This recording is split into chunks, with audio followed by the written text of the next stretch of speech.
Selamat sejahtera, Wanakem, Tak Cahau. Saya Suman Siwam kembali lagi dari channel Kita Rakyat Malaysia.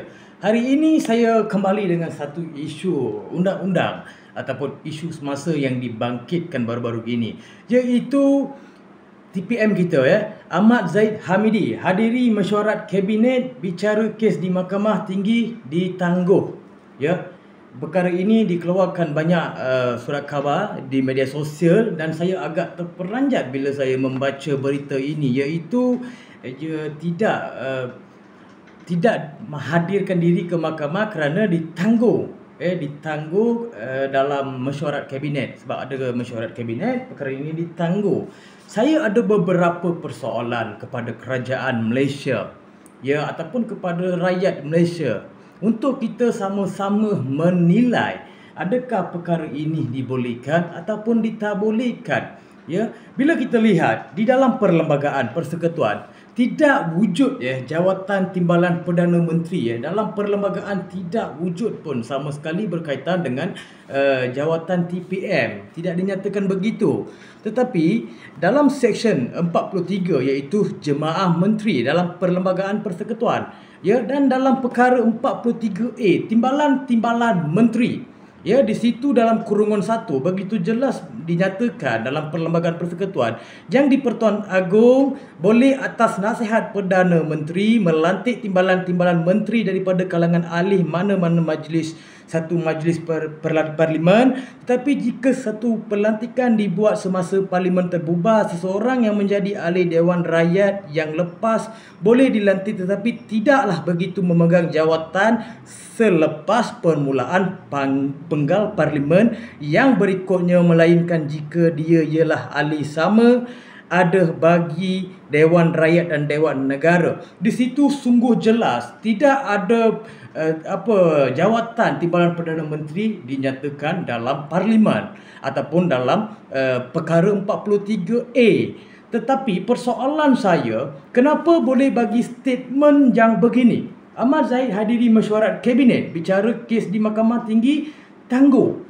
Tidak boleh sebenarnya sebab di dalam negara ini yang main peranan yang penting adalah Perdana Menteri, bukan timbalan Perdana Menteri. Tetapi bila ada timbalan menteri ini di dalam kes mahkamah, tidak boleh ditanggung sebab ini adalah isu berkaitan dengan rasuah 47 kes ataupun salah guna kuasa daripada TPM kita, iaitu Yang Berhormat Ahmad Zahid Hamidi. Bila perkara ini terjadi, saya tertanya-tanya di dalam hati, di manakah reformasi kehakiman dan perundangan di negara ini?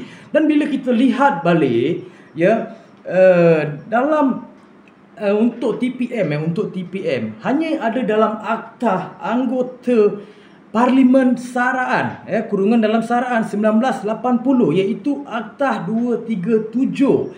Di dalam Seksyen 6 saja mereka menyatakan ada kewujudan timbalan Perdana Menteri, iaitu dalam Seksyen 6 kurungan 1B bagi timbalan Perdana Menteri gaji bulanan sebanyak RM18,970.20. Di situ sahaja mereka menyatakan, tetapi di dalam perlembagaan tidak ada menyatakan timbalan Perdana Menteri. Di situ apa yang membuktikan pada kita jika timbalan Perdana Menteri ini ada atau tidak ada, tidak mengakibatkan satu masalah, itu atas budi bicara Perdana Menteri kita ataupun yang di-Pertuan Agong kita. Tetapi perkara ini bila melibatkan mesyuarat kabinet dan menangguhkan kes di Mahkamah Tinggi, seolah-olah seperti kerajaan depotisme. Saya melihat ini adalah depotisme sebab tidak ada reformasi di situ yang menunjukkan pada rakyat mereka ini adil dan jujur dalam situasi ataupun dalam undang-undang ataupun kebebasan ataupun kesamarataan dalam undang-undang seperti dalam Perlembagaan Persekutuan perkara 8. Sungguh jelas di sini. Saya sebagai rakyat saya tertanya-tanya, di manakah sistem kehakiman dan perundangan negara ini terletak di dalam pimpinan Datuk Seri Anwar Ibrahim, iaitu Perdana Menteri kita. Ini perlukan jawapan sebab benda ini seolah-olah macam mainan pula Mahkamah Tinggi ini kepada para elit ini ataupun para orang politik ini. Saya tidak sama sekali setuju. Sebab apa?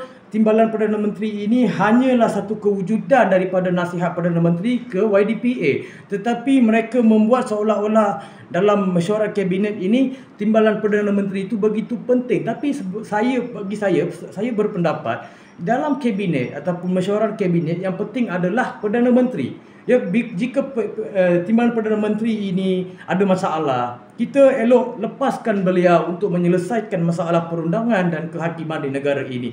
Sekian, terima kasih daripada saya, Suman Siwam.